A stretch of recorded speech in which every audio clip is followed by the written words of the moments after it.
When Punta Rock artist UB burst on the music scene, he was praised for his undeniable talent. He's been making waves with hit songs like Can't Left, Tell Them, and most recently, Highly Favored. Sorry to the people that have hurt. Sorry if I overlooked your work. I'm praying hard to make it work. Just putting God first.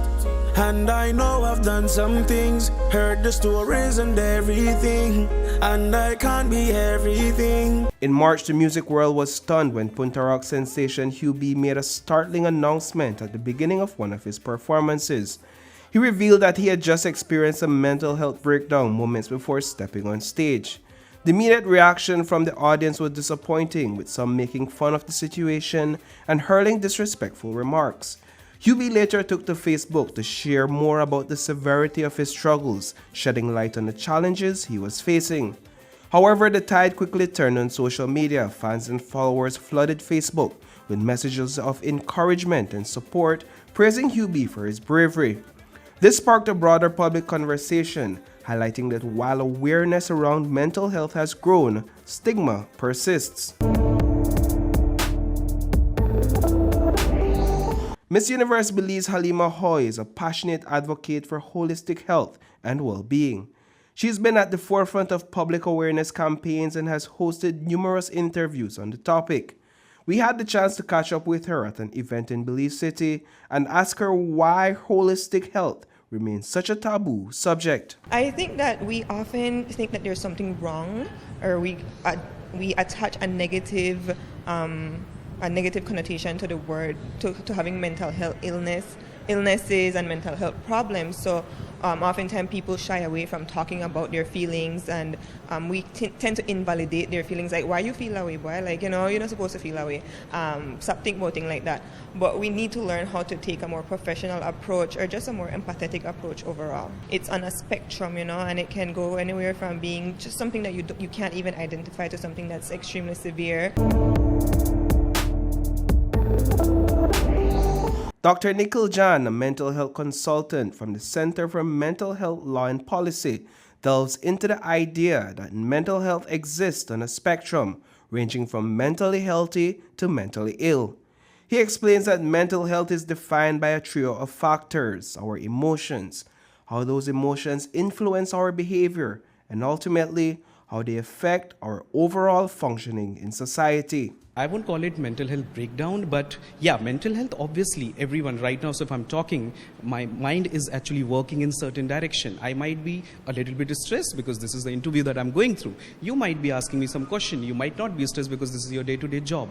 But something might happen and suddenly this is going to just change. So what we are basically trying to understand is that mental health is not a static thing. It's a more or less like a moving dynamic. It's a continuum where there are multiple situations which one might face, and that would actually define whether the person currently is feeling stressed, whether they are facing a long-term issue which might make them a little bit more distressed, or ultimately if provided with some sort of a predisposition, some environmental factors exposure, or some sort of a genetic factors which are underlying, that could actually push them to the verge of being mentally ill, what we define it as. In other words, the mental health spectrum covers everything from isolated moments of distress due to current experiences to long-term issues that lead to health deterioration and even medical conditions.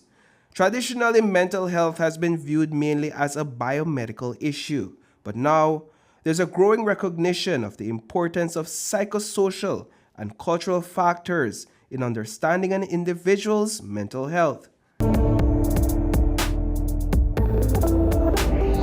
According to the Ministry of Health and Wellness, nearly 12,000 people sought help for mental health issues at government-run clinics between 2018 and 2021. Every day, more individuals are reaching out for these services, says Yvette Quintanera, the technical advisor at the Mental Health Unit. Every day we're seeing persons coming in to access the services, and after COVID we have seen more persons accessing services, and as we go along, different people are reaching out to us in terms of requesting mental health services. Mental health, it should be a practice every day. Every day, just like we encourage taking care of your body, we encourage exercise, good sleep, and other things to take care of your body, it's the same way that we encourage for you to look after your mental health on a daily basis. It is what we call wellness or self-care.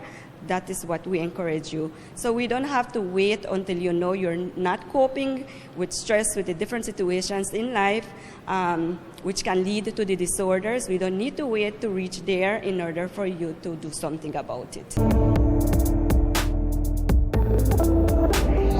Whether you're a public figure like musician Hugh B or someone living a private life, it's crucial to understand that mental health isn't static.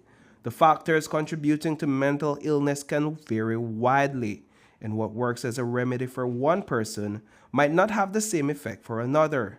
Dr. Jan emphasizes that suffering in silence is never the best response, especially in extreme cases. What we usually see that if I'm going to depend a lot on my own resilience and then, okay, yes, I can do it, I can move forward, I could just maybe push it a little bit more.